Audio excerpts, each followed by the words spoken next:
नमस्कार. थोडं काही सांगायचं आहे. लेखक श्रीकांत मोरे. लेख 24वा प्रतिष्ठा. प्रत्येक जण माणूस म्हणून जन्माला येतो. पण माणूस म्हणून मरतो किंवा नाही हे आयुष्य कसा जगला यावरून ठरतं. म्हणूनच म्हणतात, किती जगला यापेक्षा तो कसा जगला हे खूप महत्वाचं.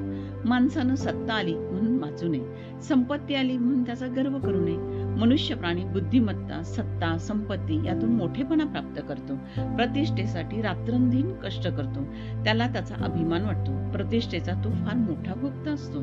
सर्वांनी त्याला डोक्यावर घ्यावं, त्याच्या चरणी नतमस्तक व्हावं असं नेहमी त्याला वाटतं. हा माणसाचा दुर्गुण आहे. नम्रता, संयम हे गुण मानवी जीवनात खूप महत्वाचे आहे. ते आपण विसरता कामा नये.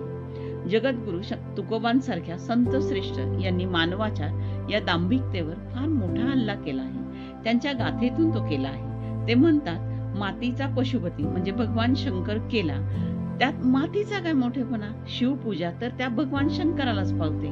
माती शेवटी मातीतच जाणार ना. संत साधू यांना जो मान सन्मान मिळतो तो सन्मान भगवंताचा असतो. आम्ही तर दास आहोत, शुल्लक आहोत. आम्हाला संत पदवी काय बरं करायची आहे. जगद्गुरु तुकाराम महाराजांचा हा दाखला देत असताना किती सहजपणे ते आजच्या आणि त्या काळच्या दांभिकतेवर हल्ला चढवतात. आज आम्ही प्रतिष्ठेसाठी प्राणपणाला लावून समाजात वावरतो. कोणी श्री, कोणी श्री श्री श्री 1000, कोणी श्री श्री 1001, कोणी श्री श्री 100, तर कोण काय तर कोण काय अशी उपाधी लावून घेतात. नाव सोनूबाई आणि हाती कथलाचा वारा या म्हणीप्रमाणे ते होतात. कथील म्हणजे साधा धातू. या उपरोधिक म्हणीचा अर्थ विचारात घेतला तर आजच्या समाजामध्ये असे प्रतिष्ठेसाठी समाजात सर्वत्र वावरणारे संत, साधू, मानवी, राजकीय, सामाजिक पुढारी, सांस्कृतिक वारसा जपण्याचे ढोंग करणारे ढोंगी यांनी काय आदर्श ठेवला आहे ते पहा. मानवी जीवनाला कृतार्थ करायचे असेल तर आमच्या जीवनाचा पाया मजबूत असला पाहिजे. मानवी जीवनही मातीतून आले आहे.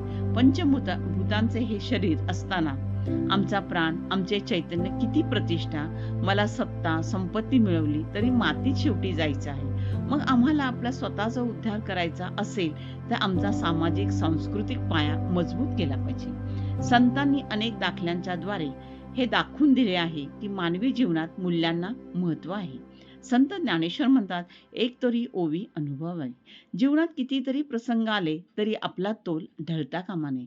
आपल्या मोह लोभावरती नियंत्रण ठेवलं पाहिजे. आपण भाषण करतो, व्रतवैकल्य करतो, त्याबरोबर एक बोलतो आणि वेगळंच काही करतो.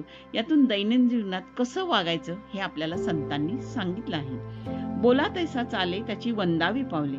मग खरंच आम्ही आमच्या मानवी जीवनाचा हा प्रवास करताना आमच्या मनाची ठेवण मजबूत आहे का? आम्ही विज्ञान स्वीकारले आहे का? इमारतीचा पाया मजबूत घेतो तर का घेतो तर ती इमारत ढासळू नये म्हणून. कोणतीही गोष्ट करताना अपयश येऊ नये म्हणून कितीतरी आपण उपाय करतो. आधुनिक धरणे मोठी प्रचंड गगनचुंबी इमारतींसाठी प्रचंड मोठी कामे मजबूत बांधतो. जीवनातही मानव खूप मोठी भरारी घेतो आणि घेतली आहे. पण या जीवनाचा पाया आमच्या शरीर संपदा, मानसिक आरोग्य, सांस्कृतिक आरोग्य, नीती नियम, षड्रिपू यावर अवलंबून आहे हे आपण विसरतो. मग आम्ही अनेक गोष्टींच्या नादी लागतो. अंधश्रद्धा, मोठेपणा प्राप्त करण्यासाठी नीती नियमांचा पायदळी वापर करतो. अतिरेक म्हणजे आपली प्रगती साधताना इतरांचा बळी देणे. सामाजिक आरोग्य बिघडवतो. आम्ही आर्थिक घोटाळे, गैरव्यवहारात गुरफटतो. यातून बाहेर पडण्याचा मार्ग माणसाला ठाऊक असतो का? निश्चितच ठाऊक असतो. कळते परिणाम वळते या उक्तीप्रमाणे आमचा पाया नैतिक अधिष्ठानावर नसेल तर आमची प्रतिष्ठा काय बरं कामाची? आमची संपत्ती गैरमार्गाने आली असेल तर ती समाधान देणार नाही. आम्ही दुसऱ्यांना लुबाडून मोठे झालो तर मोठेपणा म्हणजे काचेच्या घरात राहण्यासारखे आहे. फ्राईड या मानसशास्त्रज्ञाने मानवी मनाचे विश्लेषण करताना ईड, इगो अँड सुपर इगो या संकल्पना मांडताना मानवी मनात वाईट विचार येणं ही सहज प्रवृत्ती सांगितली असली तरी त्याला त्याचा इगो त्यापासून दूर ठेवतो आणि सुपर इगो त्याचा आदर्श असतो. तो त्याला आदर्श तत्वांकडे घेऊन जातो. पण आजचा तरुण वर्ग मुळातच पाया मजबूत नाही. त्याच्या पुढे आदर्श विचार, माणसं, महंत, स्वामी, संत नाहीत. आपण वाचन, चिंतन, मनन यातून त्याला स्वतःच्या जीवनाचा मार्ग स्वतः कसा आखायचा असेल, जीवनात यश चांगल्या पद्धतीने मिळवायचं असेल तर पाया मजबूत असला पाहिजे. कोणतीही गोष्ट साध्य करताना साधन चांगलेच पाहिजे. Everything is fair in love and war and politics हे आमचे आदर्श असता कामा नयेत. असल्या विचारांना जीवनात थारा नको. मग जीवनात सर्वच गोष्टी जे साध्य करायचे ते साध्य आणि ज्या मार्गाचा वापर करायचा आहे तो मार्ग सारेच आदर्शांनी मजबूत ध्येय पाया आवश्यक आहे. महात्मा बसवेश्वरांनी याच तत्वाचा प्रसार केला आहे. काय कवे कैलास. आपल्या वाटाचे काम कष्ट श्रम यातच तुमचे खरे यश आहे. कष्टाने धन कमवा. जी गरज आहे ती पुरी करू, पण गरजेपेक्षा जास्त नको. कष्टाविना फळाची अपेक्षा नको. समानतेचे फार मोठे बीज क्रांतिकारी संत महात्मा बसवेश्वरांनी या मानवी समाजाला दिलेले आहे.